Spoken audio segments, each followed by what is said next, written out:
Hello friends, आप सभी का स्वागत है आपके अपने यूट्यूब चैनल पर। आज का हमारा टॉपिक है विगत वर्ष में पूछे गए प्रतिशत अध्याय से सभी प्रश्न। ठीक है, previous year question asked on topic percentage.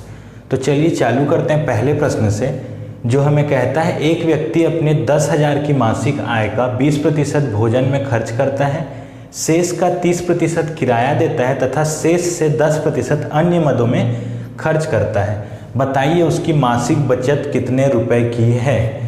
तो ऐसे प्रश्नों के लिए मैंने आपको बताया है कि आप देख लीजिए उसकी मासिक आय क्या है, 10,000 रुपये। उसने 20% भोजन पर खर्च किया, मतलब 20% खर्च करने के बाद उसके पास कितना प्रतिशत बचेगा, 80%। 100 में से 20 गया, 80% बचेगा, मतलब 10,000 का 80% अभी उसके पास बचा हुआ है। ठीक है, इतने बचत में से अब उसने वापस से 30% किराए पे खर्च कर दिया, तो 30% उसका जब चला गया तो अब इतने का कितना प्रतिशत बचेगा। अगर इसमें से उसने 30% दे दिया, मतलब इसमें का 70% अभी उसके पास बचा है, तो ये हो गया 70% किसका, 70% इतने रुपये का। अब इस बचे हुए रुपये में से उसने 10% और अदर चीज़ में खर्च कर दिया। तो यदि 10% और अदर चीज़ों में खर्च कर दिया, मतलब इस बचे हुए रुपए का उसके पास कितना रुपए बच गया, 90%। क्लियर है। अब ये जो संख्या आपके सामने दिख रही है, यही उसके पास बचत के रूप में है। उसने खर्चा करते गया और जितना बचते गया वो यही रुपए है। बस इसको सॉल्व कर लेंगे। 1 2 3 4 शून्य, 5 और 6 शून्य, 1 2 3 4 5 6 शून्य, मतलब 8 सत्ते 56, 1 शून्य, 560 गुणा 9, ये हो गया आपका 4940। मतलब उसके पास ये सभी खर्चे करने के बाद 4,940 रुपये बचत के रूप में बच गए हैं। क्लियर है। अगला प्रश्न देखते हैं। प्रश्न कहता है एक विद्यार्थी अपने 3,000 रुपये स्कॉलरशिप का 30% भोजन में, 35% शुल्क में, 25% मनोरंजन में खर्च करता है। यदि वह शेष राशि का 10% दान में खर्च करता है तो उसकी एक माह में बचत होगी। तो देखिए इस प्रश्न में और इसके पहले के प्रश्न में अंतर क्या है। इसके पहले के प्रश्न में आपको कहा गया था कि उसने जो भी खर्च किया उसके बाद जो शेष बच रहा है, अगला खर्च वो शेष में से कुछ प्रतिशत कर रहा है ना। यही कहा गया था कि उसने कुछ प्रतिशत दिया, फिर शेष का उसने 20% फिर किराया दे दिया। ऐसे ही कुछ था प्रश्न में। लेकिन यहाँ पे आपको डायरेक्ट क्या बोला गया है कि जो एक स्टूडेंट है जिसकी स्कॉलरशिप 3,000 रुपये है, वह 35% दे रहा है किसी एक चीज़ में, 30% दे रहा है किसी दूसरे चीज़ में, और 25% दे रहा है किसी अन्य चीज़ में। ये नहीं कहा गया कि 35% खर्च करने के बाद शेष का 30% उसने खर्च किया, फिर उस शेष का 25% खर्च किया। ये नहीं किया गया। डायरेक्ट 35% 3,000 से दिया, 30% भी 3,000 से ही, और 25% भी 3,000 का ही। तो आप क्या करेंगे, डायरेक्ट प्रतिशतों को जोड़ेंगे तो 35, 30, 65 और 25, 90% उसने खर्च कर दिया। ठीक है, 3,000 का 90% उसने अलग अलग चीज़ों में खर्च किया, भोजन, शुल्क और मनोरंजन में। तो क्या है, आप निकाल लीजिए 90% 3,000 का, तो ये क्या हो गया, 2,700 रुपये। 2,700 रुपये उसने खर्च कर दिए। तो बचत क्या हुआ उसका भी, 3,000 में से 2,700 घटाएंगे तो 300 रुपये भी उसके पास बचे हुए हैं। क्लियर है। या फिर इसको आप डायरेक्ट निकाल सकते थे कि 90% खर्च करने पे उसके पास बचेगा कितना, 10%। तो 3,000 का यदि आप 10% निकालें तो भी ये 300 ही आएगा। दोनों एक ही चीज़ें हैं। क्लियर है। चाहे ऐसे कीजिए चाहे ऐसे। अब बोल रहा है इस बचे हुई राशि का उसने 10% दान में दे दिया, तो 300 का 10% उसने क्या दे दिया, दान में दे दिया, मतलब 30 रुपये उसने दान में दे दिया। अब इस दान में देने के बाद आपसे प्रश्न पूछ रहा है बचत क्या होगा। तो 300 में से 30 रुपये उसने दान में दिया, मतलब उसके पास बचत के रूप में मासिक 270 रुपये केवल बचते हैं। क्लियर है। अगला प्रश्न देखते हैं। प्रश्न आपसे कहता है 13 कितने प्रतिशत होता है 20 का। ठीक है, शुरुआत से ही मैं प्रश्न करा रहा हूँ, थोड़े इजी प्रश्न, फिर थोड़ा कठिन होते जाएगा। ठीक है, 13 कितने प्रतिशत होता है 20 का। तो 13 20 का कितना प्रतिशत है, 13 20 का कितना प्रतिशत है, तो 100 का आप गुणा कर दिए, क्या हो गया, 20 5 बढ़ गया, मतलब 13 20 का 65% है। क्लियर है। अगला प्रश्न देखते हैं। दो व्यक्तियों ए और बी के मूल वेतन भिन्न है परंतु उनका कुल वेतन बराबर है। उनके भत्ते उनके मूल वेतनों के क्रमशः 65% तथा 80% है। उनके मूल वेतनों का अनुपात बताइए। ठीक है, तो दो व्यक्ति हैं ए और बी। ए का मूल वेतन ए मान लीजिए, बी का मूल वेतन बी मान लीजिए। अब मूल वेतन मतलब क्या होता है, बेसिक को यहाँ पे मूल वेतन बोला जा रहा है, ठीक है। और कुल वेतन क्या होता है, बेसिक में जब आप अन्य भत्तों को मिलाते हैं, अदर अलाउंसेस को ऐड करते हैं, ठीक है। तो हम मान लेते हैं ए का कुल वेतन, ए का टोटल वेतन की बात कर रहा हूँ, ये आपको प्रश्न में दिया है बी के कुल वेतन या बी के टोटल वेतन के बराबर दिया है।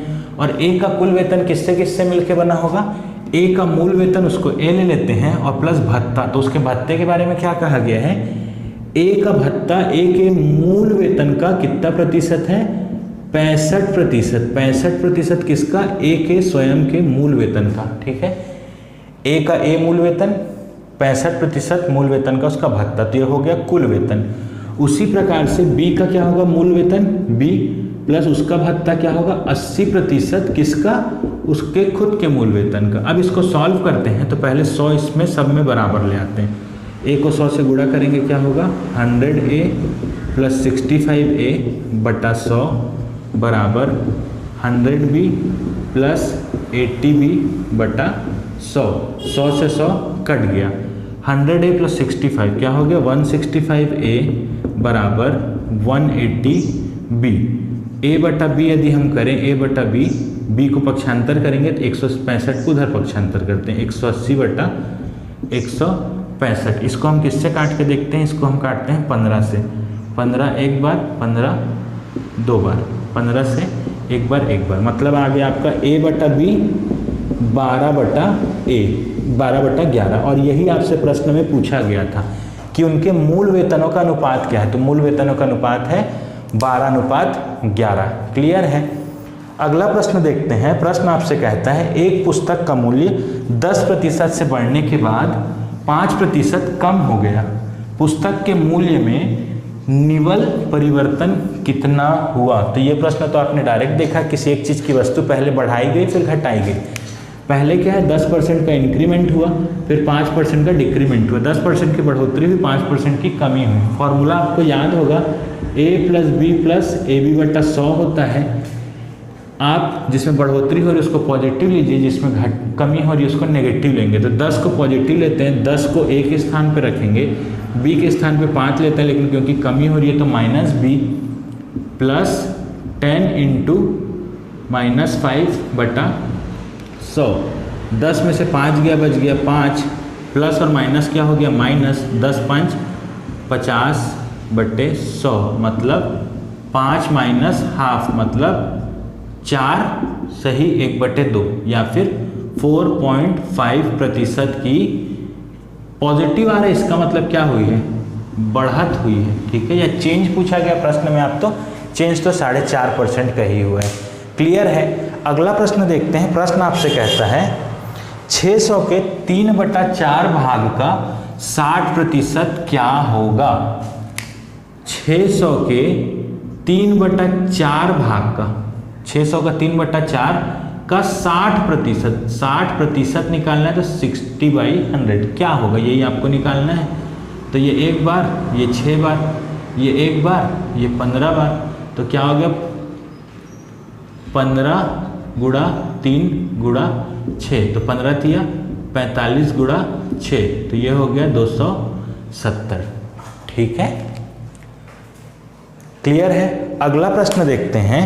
प्रश्न आपसे कहता है किसी अंक का 25% 20 है तो उस अंक का 40% क्या होगा। किसी अंक का 25% 20 है तो उस अंक का 40% क्या होगा। तो ये आपको पता है, दिया हुआ राशि, एक बार फॉर्मूला लिख देता हूँ क्योंकि पहली बार अभी आप कर रहे हैं। दिया हुआ राशि बटा ज्ञात प्रतिशत गुणा अज्ञात प्रतिशत, ये है जो मैंने आपको बताया हुआ डायरेक्ट। दिया हुआ राशि क्या है 20, इसी दिए हुए राशि का प्रतिशत क्या आपको ज्ञात है, हाँ ज्ञात है 25 है। आपको प्रश्न में निकालने बोला गया है 40%, तो बस गुणा कीजिए 5 से 4 बार, 5 से 5 बार, 5 से 1 बार, 5 से 8 बार, 8 चौको 32, मतलब इस संख्या का 40% 32 होगा। ये एक कॉन्सेप्ट से। यदि आप सिंपल करना चाहते हैं तो क्या है 25% 20 के बराबर है तो 1% 20 बचा 20 बटा 25 के बराबर होगा, तो 40% 20 बटा 25 गुणा 40 के बराबर होगा। आप देख रहे हैं दोनों चीज़ें सेम आएंगी। क्लियर है। अगला प्रश्न करते हैं, किसी नगर की जनसंख्या 3 लाख में 1,80,000 पुरुष हैं, 50% जनसंख्या साक्षर है। यदि 70% पुरुष साक्षर हो तो साक्षर महिलाओं की संख्या होगी। देखिए टोटल आपको दिया हुआ है 3 लाख जनसंख्या है, जिसमें से 1,80,000 क्या है, पुरुष है, मतलब मेल है। तो यहाँ से आप निकाल लीजिए क्या, फीमेल कितने होंगे, 3 लाख में से 1,80,000 गया, मतलब 1,20,000 क्या होंगे, आपकी महिलाएं होंगी। ठीक है। अब आपको बोल रहे हैं इस नगर में टोटल 50% लोग क्या है, लिटरेट है, पढ़े लिखे हैं।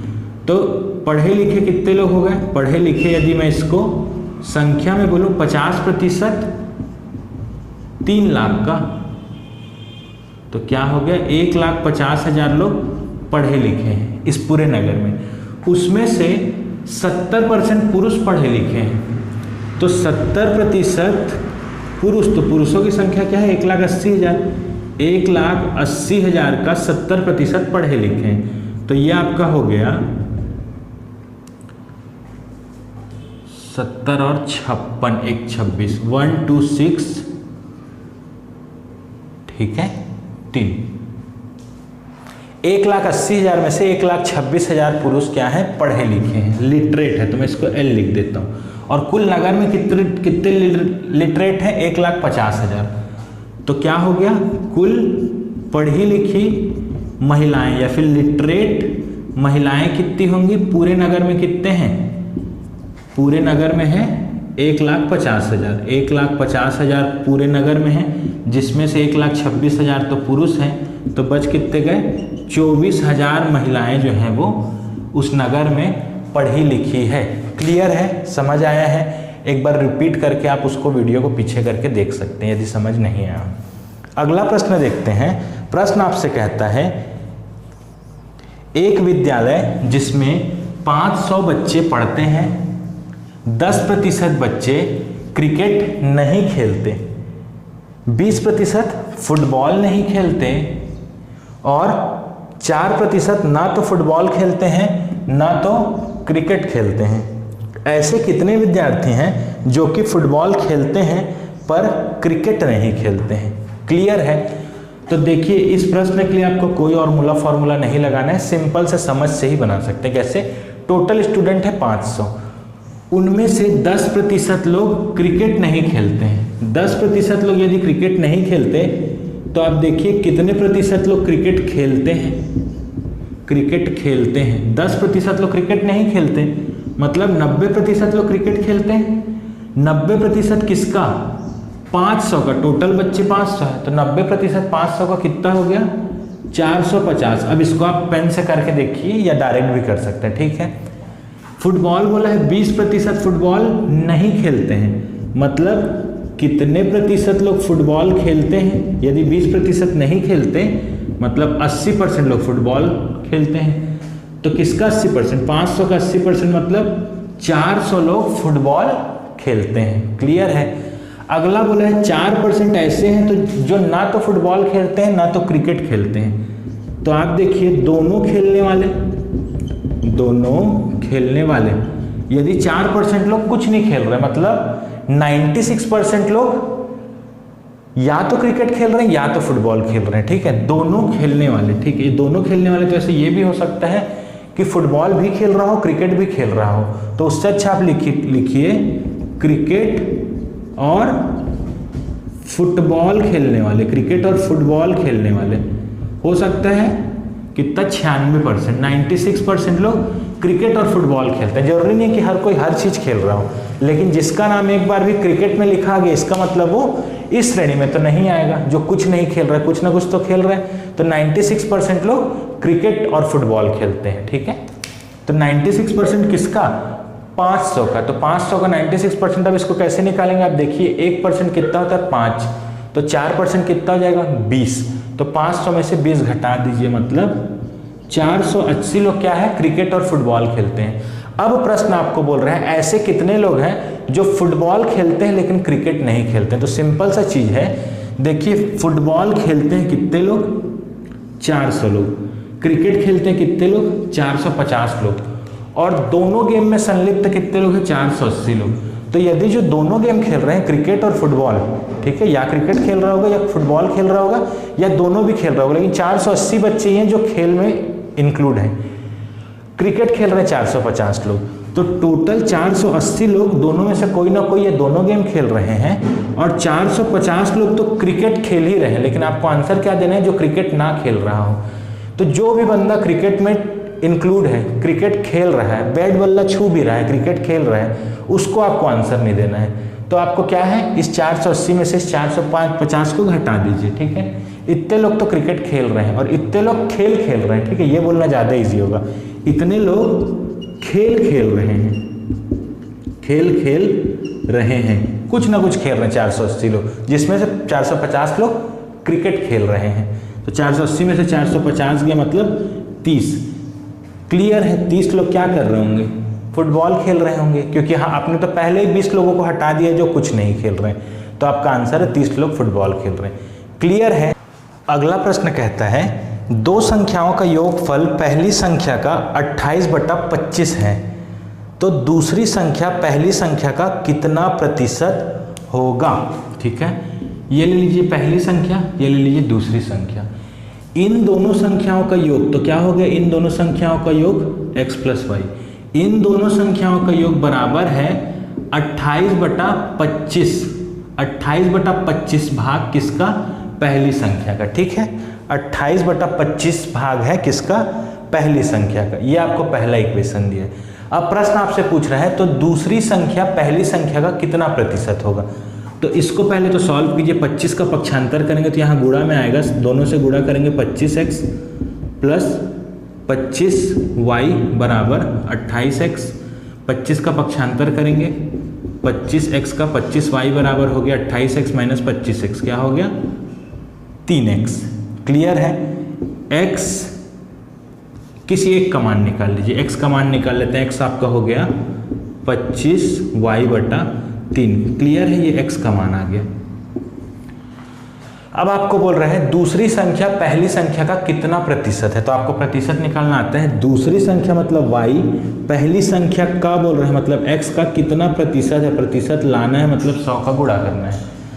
अब इसको सॉल्व करेंगे तो चाहे y के स्थान पे आप x को रख दीजिए या x के स्थान पे इस इक्वेशन को रख दीजिए। x के स्थान पे इस पहले समीकरण से रख देता हूँ। x बराबर 25y/3 है, तो x की जगह लिखेंगे 25y और /3 जो है वो ऊपर चला जाएगा, ठीक है, और गुणा में 100। y से y कट गया, 25 से एक बार, 25 से 4 बार, 4 दिया क्या आ गया? 12% है। क्लियर है? चलिए अगला प्रश्न देखते हैं। प्रश्न आपसे कहता है एक विद्यार्थी अपने 3 प्रश्न पत्रों में 90%, 60% तथा 54% अंक प्राप्त करता है। यदि इस प्रश्न पत्रों में कुल अंक क्रमशः 100, 150 तथा 200 हैं, तो उनका कुल प्रतिशत है। देखिए क्लियर से एकदम सिंपल क्वेश्चन है, बस आपको कैलकुलेशन करना है। एक स्टूडेंट है जो पहले पेपर में 90, दूसरे में 60 और तीसरे में 54% अर्जित कर रहे हैं। कितने कितने मैक्सिमम मार्क थे? 100, 150 और 200।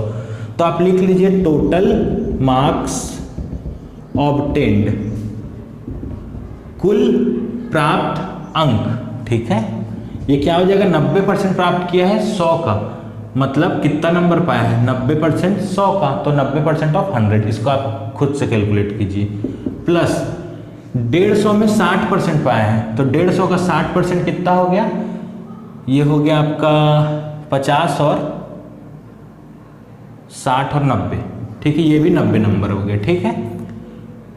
अब देखिए 200 का 54%, तो 200 का 50% हो गया 100 और 4% हो गया 1% तो 8, ये हो गया 108। टोटल उसने इतने नंबर पाए हैं, तो सबको जोड़ दीजिए। 180 प्लस 108 तो हो गया 288, 288 उसने टोटल मार्क्स पाए हैं, ठीक है। और टोटल मैक्सिमम मार्क्स क्या थे? कुल कितने नंबरों में उसने 288 पाए हैं? 100, प्लस 150 प्लस 200, मतलब क्या होगा 200, 300, 450। अब आपको बताना है उसने टोटल कितने मार्क्स लाए हैं। तो 288 लाया है किस पर, 450 पर। प्रतिशत निकालना है, इसके लिए 100 का गुणा कीजिए। इसको 50 से काटते हैं, 50 से 9 बार, 50 से 2 बार, 9 से 3 बार, 27 और 2 बार, ये कितना हो गया 32 गुणा 2 मतलब 64%। उस लड़के ने टोटल 64% अंक प्राप्त किए हैं। क्लियर है। चलिए अगला प्रश्न देखते हैं। प्रश्न आपसे कहता है यदि एक संख्या का 25% 75 है तो उस संख्या का 45% क्या होगा। Simple question. यदि एक संख्या का 25% 75 है तो गिवन वैल्यू क्या होगा 75, ज्ञात राशि, ज्ञात प्रतिशत 25%, 75 किसी अंक का 25% है तो उसी अंक का आपको क्या पूछा गया है 45%। Given value upon known percent into unknown percent, या दिया हुआ राशि बटा ज्ञात प्रतिशत गुणा अज्ञात प्रतिशत। इसको क्या करेंगे 25 से एक बार, 25 से 3 बार, 3 गुणा 45 हो गया 135। उस संख्या का 45% क्या होगा 135। अगला प्रश्न देखते हैं। प्रश्न आपसे कहता है 0.4 का 5% है। 0.4 का 5% आपसे पूछा गया है ना प्रश्न में, 5% है। तो ऐसे छोटे प्रश्न भी आते हैं। 0.4 का 5%, प्रतिशत हटाना है मतलब बटा 100 करेंगे।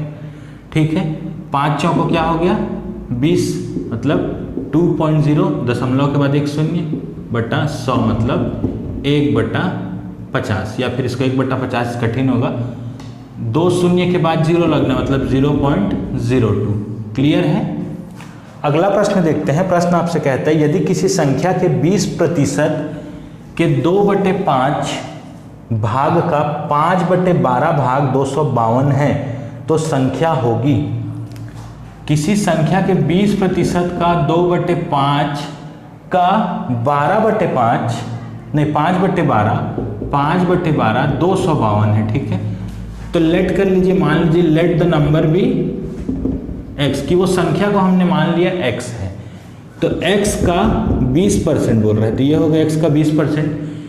इस x के 20% का 2/5, ये हो गया x के 20% का 2/5, और x के 20% के 2/5 का भी 5/12 कितने के बराबर है 252 के बराबर है। बस इसमें आपको सॉल्व करना है। क्या होगा 5 से 5 कट जाएगा, 1 शून्य से 1 शून्य कट गया, 2 दूनी 4, 4 तिया 12, तो ये 3 बार कट गया। ये कितना हो गया x बराबर 252 गुणा 30, तो क्या हो गया 3 दूनी 6, 5 तिया 15, एक हासिल का 3 दूनी 6 7, 7560 संख्या क्या होगी 7560। क्लियर है। अगला प्रश्न देखते हैं। पेट्रोल के भाव में 20% वृद्धि हो जाने पर एक व्यक्ति उसे उपयोग में कितने प्रतिशत कमी करे जिससे पेट्रोल पर किया जाने वाला खर्च वही रहे। तो देखिए ये प्रश्न मैंने आपको थ्योरी में अच्छे से समझाया है कि आपको देखना है क्या, दो भावों में कंपैरिजन हो रहा है, पेट्रोल के दो भावों में, एक पुराने भाव एक नए भाव। जब भी कंपैरिजन हो रहा हो और आपको कमी और या फिर वृद्धि बतानी हो तो फॉर्मूला आप यूज़ करते हैं 100 × A डिवाइडेड बाई 100 ± A। यदि ये चीज़ याद नहीं है तो पीछे थ्योरी में जाके देखिए, पहले वीडियो लेक्चर में, ठीक है, पहले पार्ट में। अब आपको बोल रहे हैं 25% क्या हुआ है, 25% दाम बढ़ गए हैं तो वो अपने खर्चे में कितने % कमी करें, कमी पूछ रहे हैं। तो क्या है 25% को तो आप हमेशा ए ही लोगे, तो 100 × 25 डिवाइडेड बाई, उसे कमी करना है। तो आप देख रहे हो हर के भाग को आप बढ़ाओगे तब इस ओवरऑल में कमी होगा ना, तो क्या होगा 100 + 25। ये चीज़ मैंने बहुत विस्तार से बहुत समय दे करके वहाँ समझाया है। आपको इस वैल्यू को कम लाना है, और क्योंकि इस वैल्यू को कम लाना है मतलब डिनोमिनेटर या हर के भाग को ज़्यादा करना होगा। ज़्यादा आप कैसे करोगे, प्लस करके। तो ये हो गया 100 × 25 डिवाइडेड बाई 125। 25 से एक बार, 25 से 5 बार, 5 एक बार, 20 बार, मतलब 20% की उससे अपने उपयोग में कमी करनी होगी जिससे उसके खर्चे पे कोई असर ना पड़े। क्लियर। अगला प्रश्न देखते हैं। प्रश्न आपसे कहता है 0.03 का 5%, 0.05 का कितना प्रतिशत होगा। ठीक है, 0.03 का 5%, 0.05 का कितना प्रतिशत होगा। तो पहले तो आप 0.03 का 5% निकालिए, ये हो गया 5%, कितना हो गया 5 तिया 15, मतलब 0.15/100, ये है आपका, ठीक है। 0.3 का 5%, 5 तिया होता है 15 और 2 के बाद शून्य लगना है 0.15। ये जो है 0.05 का कितना प्रतिशत है, तो क्या करोगे 0.15/100 ये ऊपर लिखोगे और नीचे में लिखोगे क्या 0.05 और गुणा 100 कितना प्रतिशत है। तो इसको मैं शिफ्ट कर देता हूँ, ये 0, इसको आप क्या लिख सकते 0.15 डिवाइडेड बाई 100 इंटू 0.05 इंटू 100, 100 से 100 कट गया। अब आप क्या है दोनों में समझ लीजिए 100 का पहले गुणा कर लीजिए, तो 15/5, 5 एकम 5 तिया, या फिर डायरेक्ट 5 एकम 5 तिया 0.03 होता और 0 कट जाए, पॉइंट कटता, ठीक है। वो आपका सॉल्व करने का तरीका है। आंसर आया 3% है, मतलब 0.03 का 5%, 0.05 का 3% होगा। क्लियर है। अगला प्रश्न देखते हैं। प्रश्न आपसे कहता है पेट्रोल की कीमत में 25% वृद्धि होती है तो उपभोक्ता उसमें कितने प्रतिशत की कमी लाई जाए कि कुल व्यय पहले जैसा हो जाए। ये प्रश्न तो हमने अभी अभी किया है, ये सेम क्वेश्चन रिपीट हो रहा है, लेकिन फिर भी 25% की वृद्धि हुई तो क्या हो गया 100 इंटू 25 आपको कमी करनी है, 100 प्लस 25 क्या हो गया 100 इंटू 25 डिवाइडेड बाई 125, 25 से एक बार, 25 से 5 बार, एक बार 20 बार, ये हो गया आपका 20% की उसे कमी करनी पड़ेगी। क्लियर है। अगला प्रश्न देखते हैं 0.05 का 0.02 कितना प्रतिशत है। 0.05 का 0.02 कितना प्रतिशत है, तो 0.02 0.05 का कितना प्रतिशत है आपको बस गुणा करना है। 0 आप हटा सकते हैं डायरेक्ट, तो क्या हो गया 200/5, मतलब 40% है। क्लियर है। अगला प्रश्न देखते हैं। प्रश्न आपसे कहता है 24 का x प्रतिशत 64 है तो x का मान है। तो जो बोला है प्रश्न उसको लिख लीजिए, 24 का x प्रतिशत 64 है, इसको लिखेंगे 24 का x प्रतिशत का टाइम मतलब x/100 क्या है बोल रहा है 64, तो x का मान निकालिए, तो x क्या हो गया 64 इंटू 100, 100 को पक्षांतर करेंगे 24 को पक्षांतर करेंगे 24, ये क्या हो गया इसको काटेंगे तो 4 से 25 बार, 4 से 6 बार, 2 से 32 बार, 2 से 3 बार, ये हो गया आपका 25 गुणा 32, 25 दूनी 50, 5 है हासिल, 25 75, 75 ये 80, 800/3। x का मान क्या आ गया 800/3। इसको और अगर आप सॉल्व करके देखना चाहें तो क्या होगा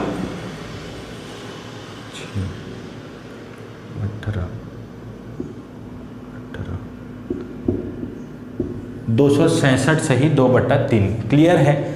अगला प्रश्न देखते हैं। अगला प्रश्न आपसे कहता है एक परीक्षार्थी 30% अंक प्राप्त करके 5 अंकों से अनुत्तीर्ण हो जाता है। एक अन्य विद्यार्थी 40% अंक प्राप्त करके आवश्यक न्यूनतम अंकों से 10 अंक अधिक प्राप्त करता है। उत्तीर्ण होने के लिए आवश्यक न्यूनतम अंक कितने हैं। देखिए एक बच्चा क्या है 30% पा रहा है लेकिन बेचारा 5 नंबर कम पा रहा है, फेल हो गया। एक स्टूडेंट 40% स्कोर कर रहा है और 10 नंबर ज़्यादा ले आ रहा है, तो हम मान लेते हैं पासिंग मार्क्स क्या होगा, इन दोनों के बीच कुछ होगा। तो देखिए टोटल मार्क्स जो है ना, टोटल मार्क उसको आप क्या मान लीजिए x, टोटल मार्क्स होगा x, ठीक। अब ये 30% किसका पाया है x का, 30% x का उसने पाया। अगर वो 30% में 5 नंबर और पाता तो वो पास हो जाता, तो उस 5 नंबर को इसमें हम जोड़ देते हैं, ठीक है।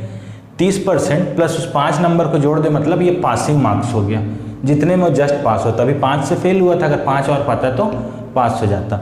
और इसको देखिए ये 40% पाया है किसका, ये भी x का 40% पाया है, लेकिन ये 10 नंबर यदि कम पाता तो जस्ट पास होता। ये 5 नंबर ज़्यादा पाता तो पास होता, ये 10 नंबर कम पाता तो जस्ट पास होता। अभी तो अच्छे से पास हो गया, तो इसको भी जस्ट पास कराते हैं, इसको भी जस्ट, मतलब इसको भी पासिंग मार्क्स दिलाते हैं, इसको भी पासिंग मार्क्स। तो इसने जितना भी पाया है उसमें से 10 नंबर घटा दीजिए।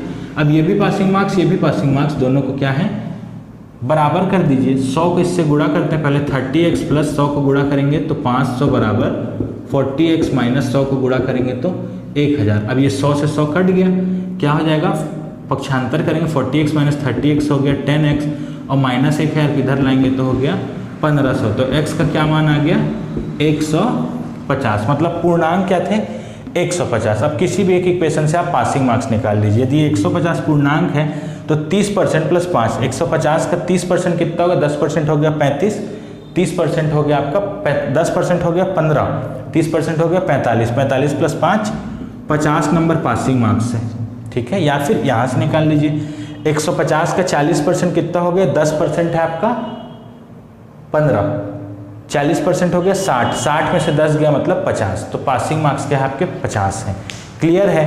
तो आशा करता हूँ यहाँ तक आपको क्वेश्चन समझ आए हैं। क्योंकि वीडियो थोड़ा लंबा बन रहा है तो मैं पहले ही मैंने ये बता चुका है कि प्रतिशत क्या है बड़ा चैप्टर है, तो इसमें आपको 4 से 5 भागों में इसके प्रीवियस ईयर के क्वेश्चन देखने मिलेंगे। यदि आपको वीडियो पसंद आ रहा है और समझ आ रहा है तो वीडियो को लाइक और शेयर कीजिए और चैनल को सब्सक्राइब कीजिए। Thank you.